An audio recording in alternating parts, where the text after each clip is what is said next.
Stream is showing. Okay, we'll be starting here. All right, we're live. Okay, welcome back to Real Cast Fishing. Your host, Glenn with the City Valley Fishing Field Team, COAF Field Team on YouTube. Also got us on Facebook as well. And this round, hey, we're doing our catch up with 2025 and getting the Little Red Book of Fly Fishing series. We last stopped at 135. Okay. And what we're going to do this round is we're going to talk about the next set, 136, 37, 38, 39, 40, 136 to 140. Yeah, in the Little Red Book of Fly Fishing. Okay, things are kind of hunkered down right now. We've got a bunch of ice and snow and whatnot here in the Dallas-Fort Worth Metroplex, where we're kind of based here in the city of Allen, just north of the Metroplex. And yeah, we did get a good fair amount of snow. So hey, if you can't go fishing, well, let's talk fishing. In this case, I was going to go with the Little Red Book of Fly Fishing. And let's just go right through the series, and then we'll just kind of open it up to any questions, comments, basically anything that is related to fishing. So that said, let's go for it. So let's go with 136. Okay, trout parts. And yeah, should be seeing here. I'll go ahead and okay, I'll just start reading off, and then we'll just call out anything that we, well, that I think that makes sense and may, well, I guess play it by ear. All right. So trout parts, 136. Because trout are masters of camouflage, it's almost too much to expect to see an entire trout hanging like some picture in a book. Instead, look for pieces of the whole, the flutter of a fin, the soft waggle of a tail, the brief flash of a silver belly, or more subtly, the little white blink that nymph master G.E.M. Skews used to describe the opening and closing of the mouth of a trout taking nymphs. Okay, interesting. That does make sense, because I do recall a couple times where I'd gone fishing and I really didn't see the fish itself. It was more a trout part. And then additionally, when you put on your polarized glasses and you're walking the let's say a river and whatnot, having those polarized glasses, you're looking for these shapes or dark spots. So yeah, look for trout parts when you're out there fishing for trout, fly fishing for trout, or fishing for trout in general. All right, so give that one a thumbs up on the tip 136 in the Little Red Book of Fly Fishing. Okay, let's go to 137. Oh, I think we got some folks joining. Let me go say hi. Hi. Okay, so next item, 137. Seeing is not believing. Amongst the most important yet least understood aspects of sight fishing is the role played by refraction. But put simply, the fish we think we see 20 feet away in shallow water will actually be closer and deeper than it appears. It will also seem larger than it really is, which may be where all those fish stories get started. Okay, so I guess the refraction, whatnot, seeing is not believing. Water's kind of playing it by ear and kind of throwing things, making it look bigger than it is, and sometimes deeper than it is, or shallower than it is. So, okay, I can believe that one. 137. Seeing is not believing. Okay.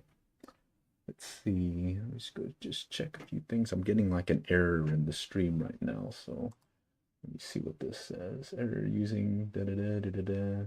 Okay, I guess we're just going to have to play it by ear. All right, let's just keep going. Let's roll, you know. Hey, impromptu sessions like this, you just got to play it by ear.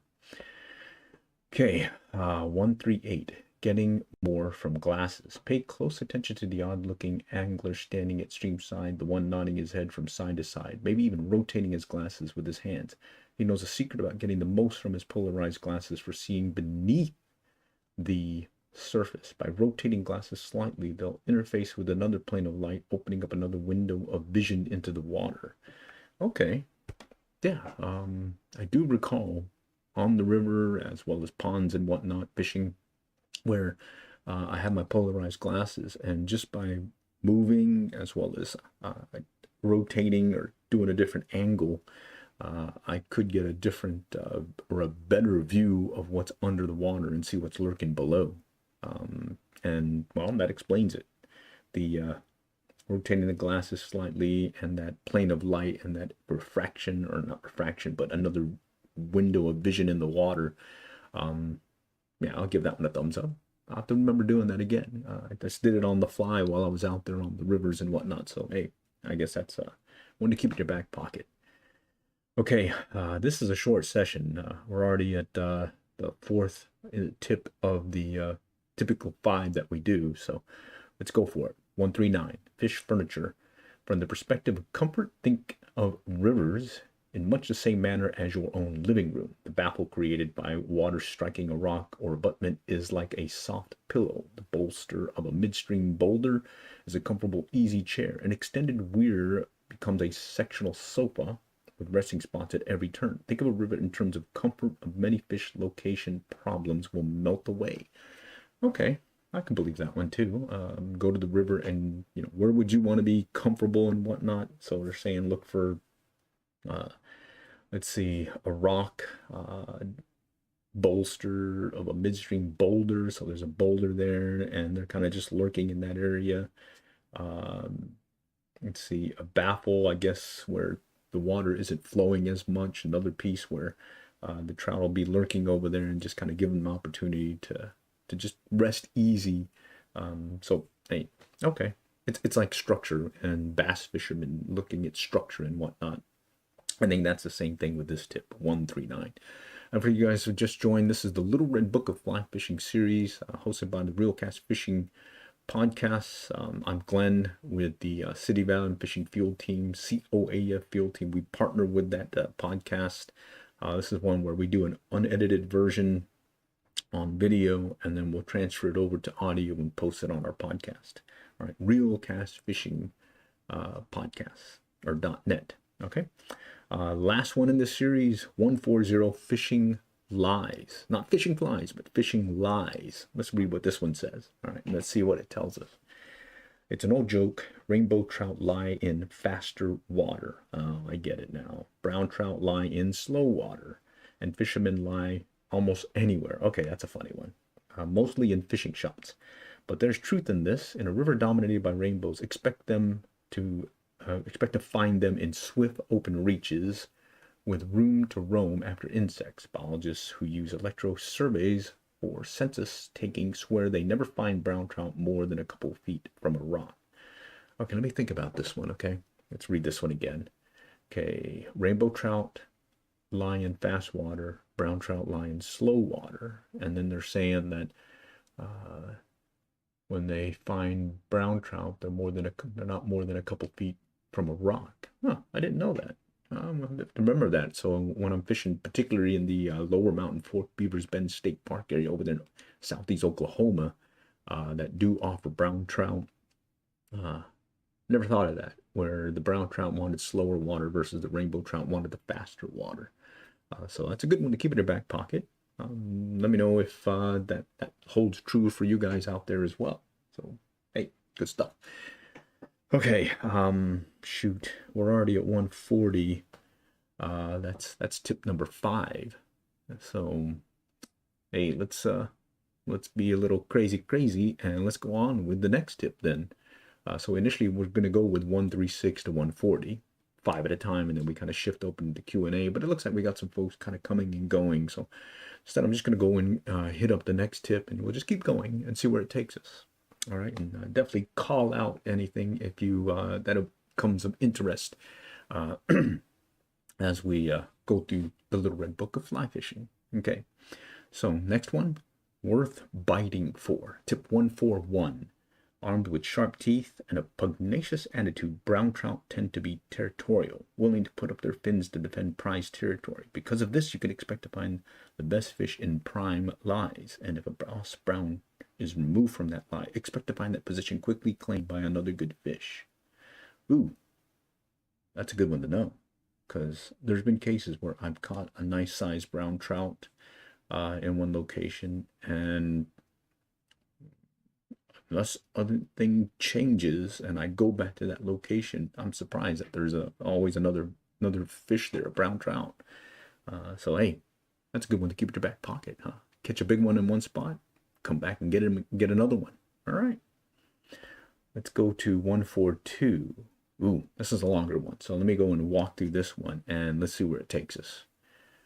142, love that dirty water. Don't be intimidated by dirty water. While it's easy to think that the fish won't be feeding because the water is off color, that simply isn't the case. Short of a full-on flood, fish are used to natural fluctuations in river levels, and they feed throughout all of them. They eat more often in certain conditions than others, but they do eat. Dirty water may be a problem for some anglers, but it isn't to the fish. I'll take a day when the water is slightly stained over super clear water anytime, because that colored water tells me there's a lot of stuff, food, being washed into the river. That murkiness also camouflages me from the fish. In dirty water conditions, avoid the area where a runoff-fueled creek is pumping thick, muddy water in the main current. Instead, look for the transition zone where dirty water meets clear, or at least clearer water, as that's a great place to cast. Okay, good stuff, good stuff. If anything, dirty water narrows down the pockets of opportunity on a river. There may be fewer of these pockets, but when you find them, your probability of finding fish increases dramatically. Wow. Okay. I'm starting to come in tune with that. I'm remembering a few things from fishing some dirty water in the past. Dirty water places a premium on your ability to read the river and the behavior of its currents, keying on those changes, structure, depth, current seams, and so forth, is far more important on a dirty water days than it is when you can spot fish through clear water. On dirty days, you have to use your brain and not just your eyes alone. A lot of people enjoy that. All right, sign KD. Okay. And then for those that are listening from an audio portion versus the video, it's showing a picture of, well, it looks like some dirty water, kind of murky, muddy stuff here. All right. And, you know, speaking of dirty water and fishing, I do recall one pond where there was some runoff coming in, and I did catch a fair amount of fish working that transition where it was saying clearer water. Instead of fishing exactly right where that water was coming into the pond and dirtying up the pond, I went over just a few feet or two, and I could see where there was a sort of like a seam where the water was coming in, and right in that seam, just off to a few feet from it, is where I was getting most of my bites. So keep that one in your back pocket. I like that one. All right, and that was tip 142, love that dirty water. All right, let's go on to the next one. I mean, initially we're going to go for just 5. So hey, we're going to go. In fact, I think we just finished a section here. Oh no, yeah, we're actually in part 4 of the book, the Little Red Book of Fly Fishing. Okay, and this section is going to be talking more of bugs. 43 tips to help you select, rig, and fish the right fly at the right time and the right way. Hey, so we're on a roll. I was just going to go do 5, but hey, it's early. I got time. Snowing out there, or icy at least. Might as well keep going to the next one. What do you say? All right, and I see some other folks joining. Hey, definitely just call out anything if you hear anything that comes out of the book. I do love this book. I used to have it in the paperback version, but it got lost on one of my moves, and now I have it on the Kindle version right here. All right, and then here, let's see, we're on page 128. I'll just go to the front of the book real quick. Let's see if I can get you there and just show you. Let's see, where is it? Yeah, there's a fair amount. We've already been through a bunch. Okay, this is the cover, Little Red Book of Fly Fishing. I've had this book over the years, and like I said, I had it in paperback, and then I went to the Kindle version. Kirk Dieter, Charlie Myers. I think there's even a newer version that's out that has additional tips. And what I like doing is right before the, well, whatever trout stocking season and whatnot, or if I'm going to be starting to hit some rivers up north of us over here in the Oklahoma area versus yours truly being in Texas, North Texas. I tend to go to this book a lot and just kind of reread it. Just a simple, like 5 tips at a time, and just kind of remember some of the things that it's said over the years. And so right now we're now in part 4, where there's 43 tips talking about bugs. So let's go to that section then.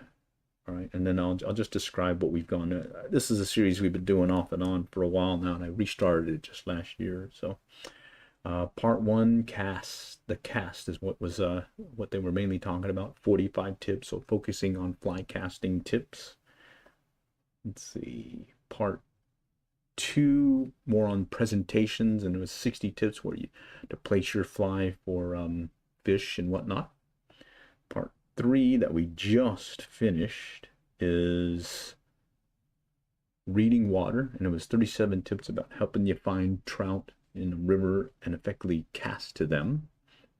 And then now we're in part four, 43 tips to help you select, rig, and fish the right fly at the right time in the right way. So hey, good stuff. So let's go to it right here. All right, now I'm just go ahead and read through it, and then it usually has like an intro section for each part of the book, and then it'll go right into the tips itself. So this should take us to, let's see, that last one was tip 142, so it should get us a tip 143, and it's going to be 43 tips related to bugs, where it'll focus mainly on those items. So let's go ahead and read through this. All right, one of our goals in writing this book is to help you figure out what to tie on the end of your tippet, okay, on a given day, and then catch a fish, Trout mostly eat insects and small fish for you. Let me reread that. That didn't sound good here. So let me go ahead and just reread through the whole thing. Part 4, bugs. 43 tips to help you select, rig, and fish the right fly at the right time in the right way.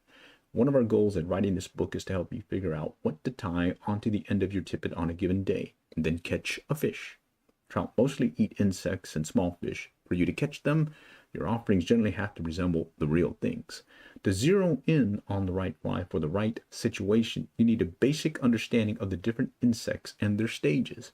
The insects trout eat are divided into different classes. Mayflies, the oldest winged insects in existence dating back to roughly 370 million years. The wings of an adult look like a sail on a boat.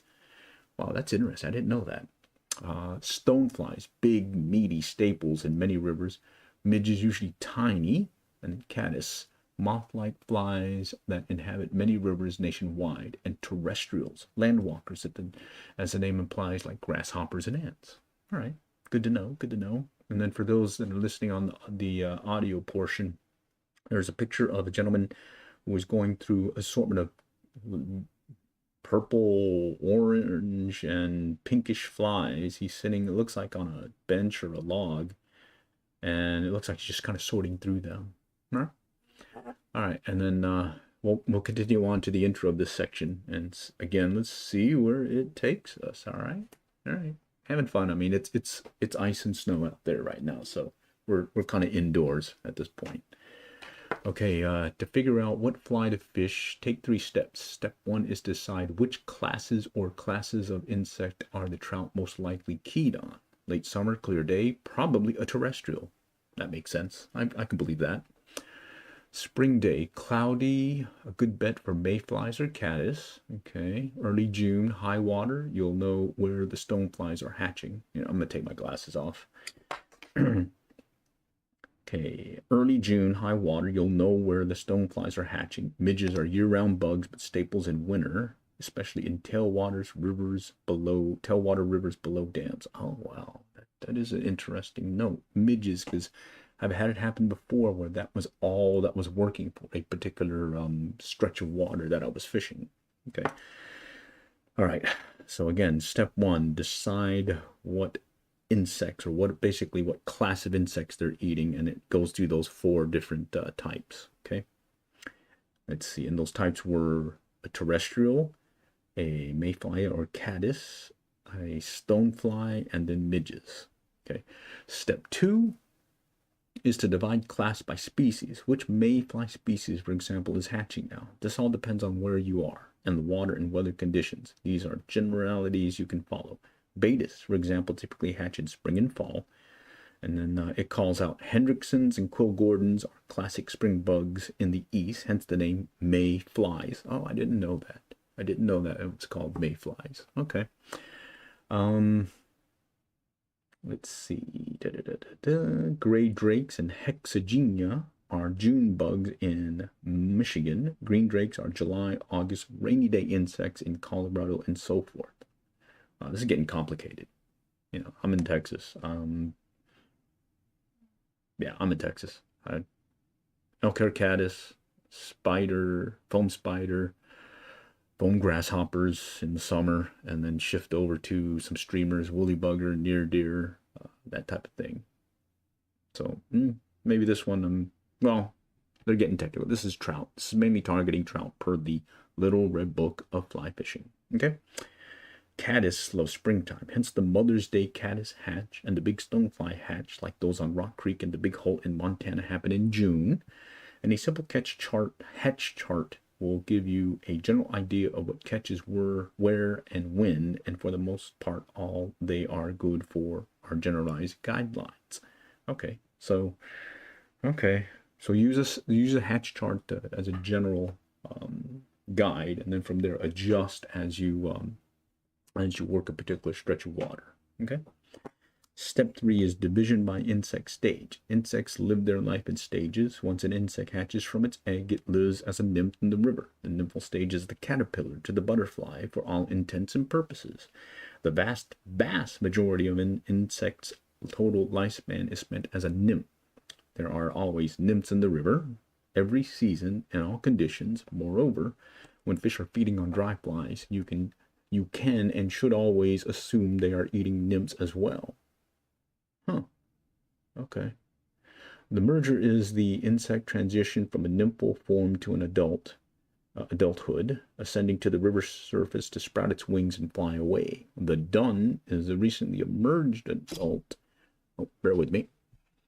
This is my fancy gear here that you got to just kind of deal with it and just turn it back on and off, and we're back again. All right.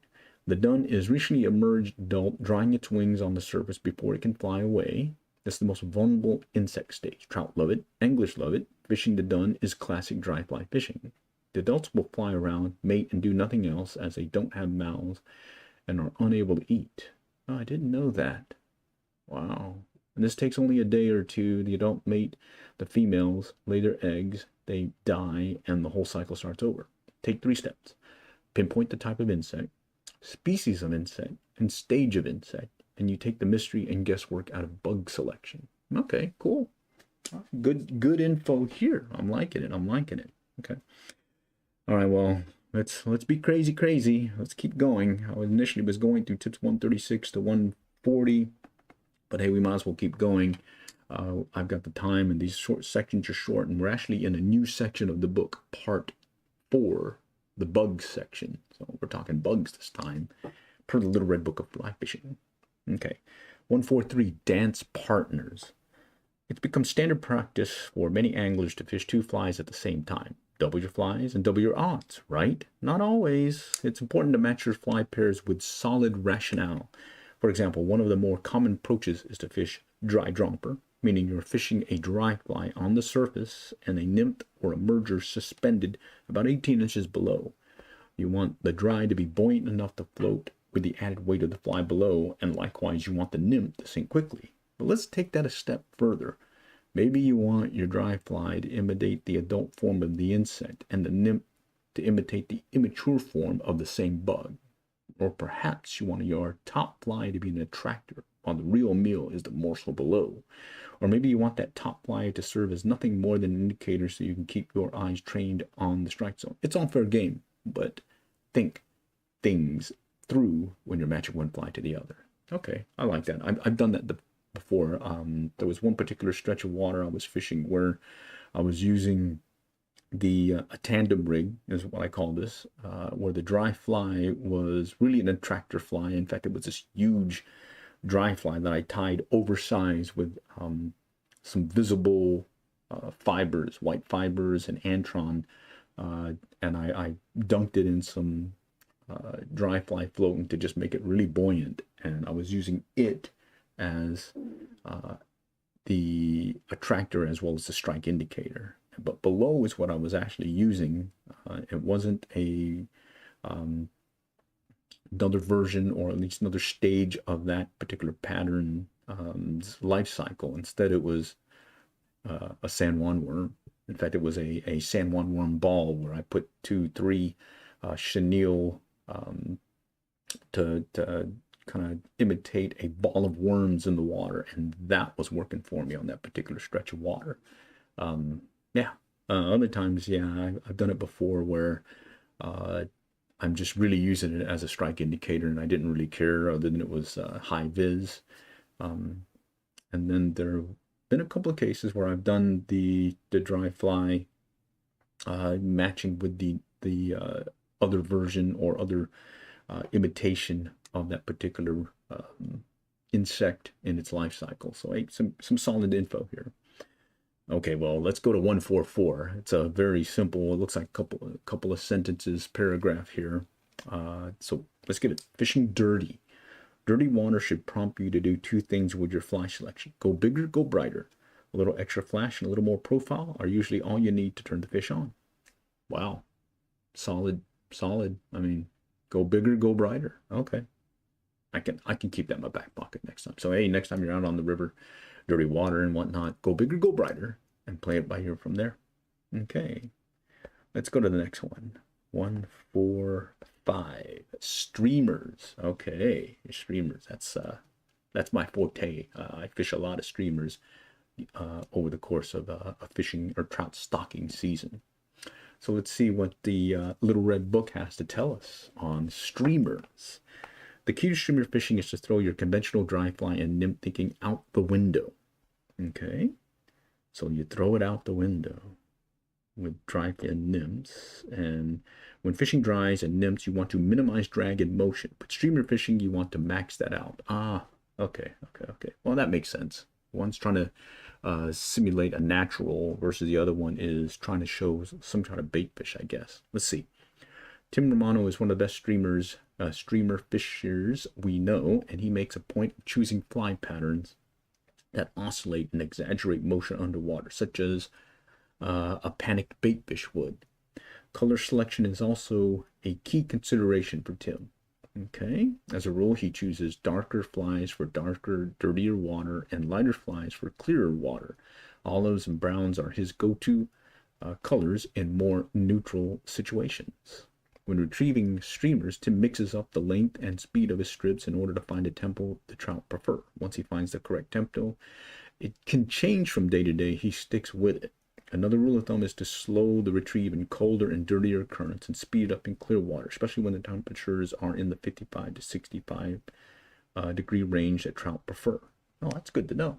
I've done it before where I've fished and some days they just want to stop and go retrieve, where I give it a couple of short pulls of the fly or the line, and then I pause and let it sink, and then I start up again. Other days, and I come to think of it, 55, 65 degree range, I think those were the days where I was having to strip it as fast as I could, and I was getting some pretty good strikes on some of the trout in the river.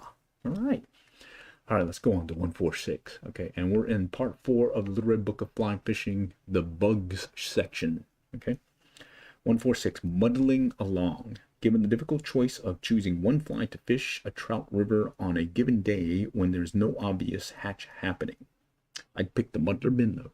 Ooh. Why?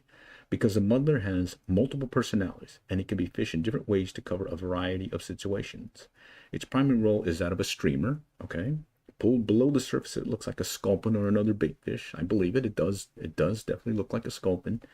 If you grease the deer hair on a muddler, however, and either dead drift it on the surface or twitch it under a cut bank, it looks very much like a grasshopper. Okay, that's believable. All flies can assume different characteristics if the angler understands how to adapt their presentations. Clipped wings and hackles on an Adams dry fly, for example, and you just made an impromptu RS2 emerger. Interesting. RS2 emerger from an Adams dry fly. Very interesting. Dead drift that black woolly bugger and it becomes a leech. Favorite trout meal carried downstream in the current. Okay, I believe that one too. In fact, I've done that where I just dead drift it and see what happens. You know, hold on basically. Okay, the point is, don't be afraid to push your limits and adapt your flies to different situations. You don't always need 50 different patterns to match 50 scenarios. You are better off to carry 10 flies and to know how to fish each effectively 5 different ways. Okay, very good, very good. I like that one. Yeah, in fact, I do like the mother minnow. I do keep uh, size 14s and 12s and some 10s when I am targeting trout.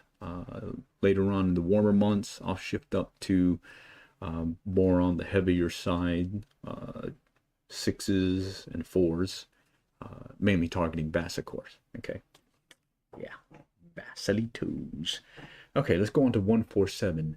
Use an attractor fly. So I think it goes back to the tandem rig piece where they were talking about different tandem rigs and using the dry fly as an attractant. So maybe this is the case, but let's read through it. Okay, 147. Use an attractor fly. One of the best lessons I learned from scuba diving with trout came from watching them react to attractor flies.